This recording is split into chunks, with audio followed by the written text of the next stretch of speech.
Welcome to another episode of I Love Youth Work. Today I'm here with the wonderful, the amazing, the beautiful, the talented Sarah Spiteri. Yay! Yo, and welcome to another episode of I Love Youth Work. Hi, welcome to I Love Youth Work. Welcome to another episode of I Welcome Love to Youth another Work. edition of I Love Youth Work. That's the name. I like youth work, and your mama loves youth work.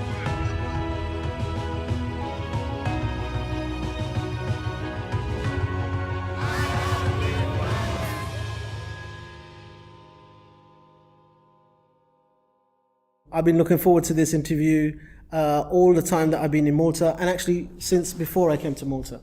I have heard so much about your work, but also more about that, so much about your heart and how much you care about the young people. For those of the people watching this, how would you introduce yourself? Well, I must say that I am very bubbly, challenging at times, even I'm easygoing, very open-minded, down-to-earth, curious at times, Yes. colorful, blah, blah, blah, so on and so forth. I vouch for all of those things. And the time that we spent in these last 3 days in Malta, you've been incredibly helpful, incredibly welcoming. I also know that you're the Senior Information Officer at the Agenzija Zghazagh, which is the National Youth Agency in Malta. I hope my pronunciation was... Let's say it's okay. You're trying to say that it was magnificent. Somehow, but it's Agenzija Zghazagh. Agenzija Zghazagh. Can you tell us about your role at the agency? Okay, so basically I coordinate the Youth Information Office, whereas young people can drop in our offices to attain all the information they require. If I don't have or I'm not aware about the information they need, I will do my research in order to acquire the right information they need, because in reality, Google doesn't know it all, you know, and many of the young people tend to surf the internet to attain the information. Whilst we go right to the person in order to attain the information they require. It could be simply just asking which bus number to take to go from one village to another. Apart from that, we empower and encourage young people to engage in learning mobility opportunities. Yep. So in order to do this, we coordinate 3 European networks, and we're involved in these 3 European networks, which are Eurodesk, ECA, and ERICA, and they all relate with learning mobility and youth information. We provide them with opportunities, we guide them till they get to the opportunity of interest to them. Yeah. And then there it is, you know, Yeah. the young people got the information they needed, they went to participate in the experience that was of interest to them, and that's it. Yeah. Well, there's more to it, but Well, at the heart of it is personalized information. It's useful for the young person. It's not just general information. It's the information that they need at the Yes. right time as well. yes, because first of all, our target audience are the young people, and that is done on individual basis. Yes. So whatever you need is not what he or she needs, Yes. you know. So we go around your needs, your interests, your wants, and then we guide you through it. But at the end of the day, you make the decisions. We will guide you because everyone needs guidance in one way or another. And but at the end of the day, you will have our support, but you will make the right choice for you. So I know some of your work has taken you international, and you've just come back from Yes. a meeting in Croatia. Yep. Can you talk a little bit about your international work or your role? So, as I mentioned earlier, we're involved within those 3 networks, Yes. which encourage learning mobility.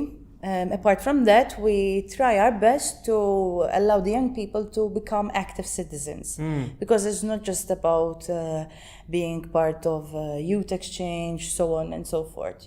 In order for our community to function well, you need to be active, you know, and many young people might not realize the importance of being active within the community, because being active in your community means that there will be changes which will relate to your interests, to your well-being. Yes. So if you want to see those changes, if you want to have the opportunities related to your interests, if you want to see the good in your community, then you have to participate in one way or another. So what we do is we develop projects in line with the other networks where the young people can totally engage and become active citizens. You know, it can be politically oriented, it could be community-based. As long as you're being active, then you're being involved with the process of living in a healthy community as well. What's been your experiences of meeting colleagues from around the world?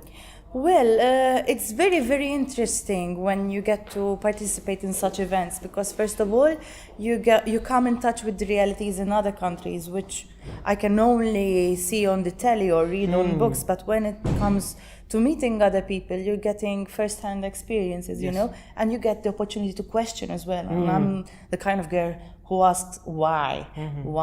It can get tedious, but in that way, I can attain more knowledge. Even to practice my work when it comes to foreign young people living in Malta as well. Because then I can feel more confident, maybe, because my work is still a learning process, you know, on a day-to-day basis, everything changes. But still, it's very, very interesting because you even get to argue at times because you get to identify different approaches which might not apply within the context I live in, and maybe not accept the idea that this approach is being adapted in other countries. So there might be some changes which need to be put into effect into other countries. So it can be, my experience could be light to someone else, and someone else's experience can be light to me then. Yeah, you know? It's a great point. I mean, we've talked over the 3 days around how you started in youth work and your experiences with Miriam, who's one of my favorite people now.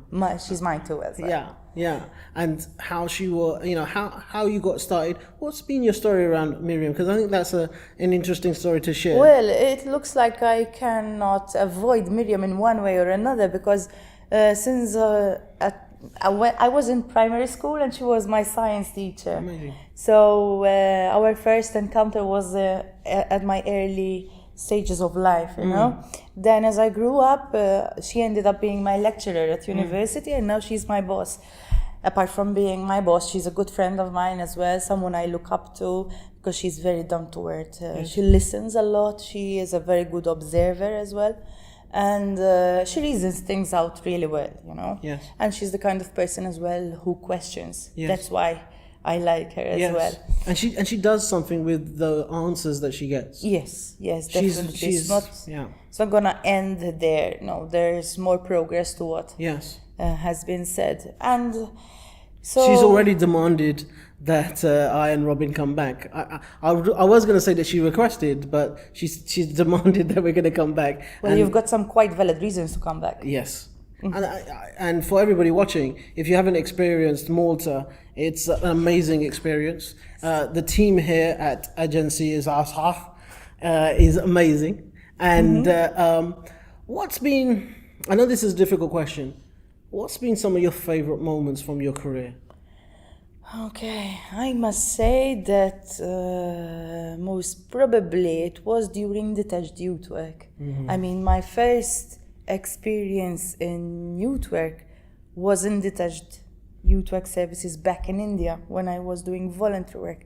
And I must say that even here in Malta, it must have been during detached youth work because you get to meet young people who, because they don't know you, they end up being very spontaneous and you get to observe their mannerisms during particular situations from far and even when you're close to them, you know. And what was something which I really kind of value is, whilst doing this service, we had a group of young people coming from a different country which were finding it difficult to settle here in Malta. And then we had another group of young people from Malta.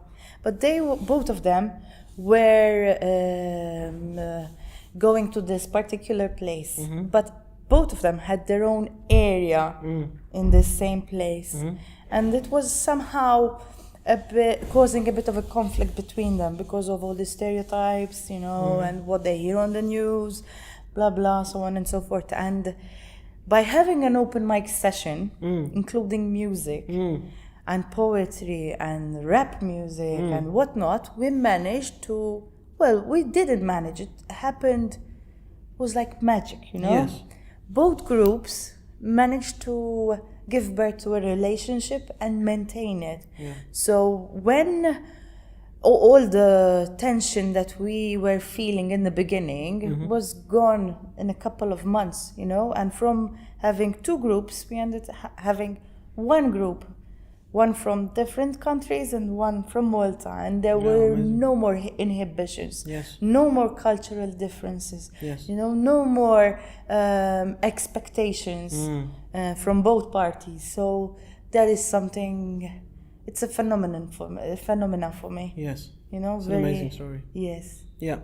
And so many of the people watching this can relate to that. And we've spoken to youth workers across the globe now, and the resonant thing about what they say is it's the small things, it's the interactions, it's working with young people. It's giving them the space, yeah, to explore, to try new things out.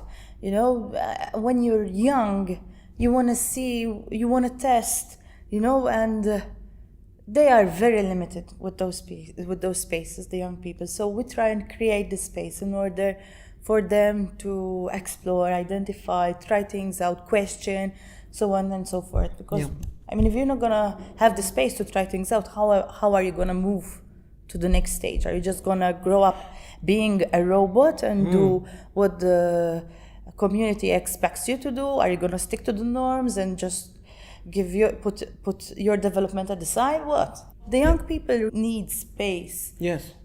Safe spaces though. Yeah. Not just space. And you know what? Youth workers need it too. And this is Robin and I's contribution to this, and together we're creating it. And people are joining the team on a daily basis, and Sarah's one of those people who are joining and supporting I Love Youth Work as that space for youth workers to be able to grow and feel comfortable to share and learn. Sure. So the final sort of question is around, our colleagues are going to be watching this, other youth workers are going to be watching this. What would you like to say? What kind of message would you like to say? To the youth workers? Well, I believe that what we're doing is a necessity to our community. And no one or nothing should stop us from doing this. Because in order to grow, as I always say to the young people, we need to be active. We need to be out there. We shouldn't be scared to voice our concerns, But it's not just about voicing your concerns. It's also about doing something about them, And it's always important to listen, and more important to question. Because questions lead to answers. Questions lead to development. So, do not be scared to ask why. What a fantastic way to come to the end of this part, because there's an ongoing conversation. Sarah's contact details about how you can contact and find out more about the projects here in Malta are going to be listed below. Here? Yes, or below the video if it's on YouTube, or like something up here if we can work that out. Thank you so much for sparing the time. Thank you. And thanks for watching. Thank you.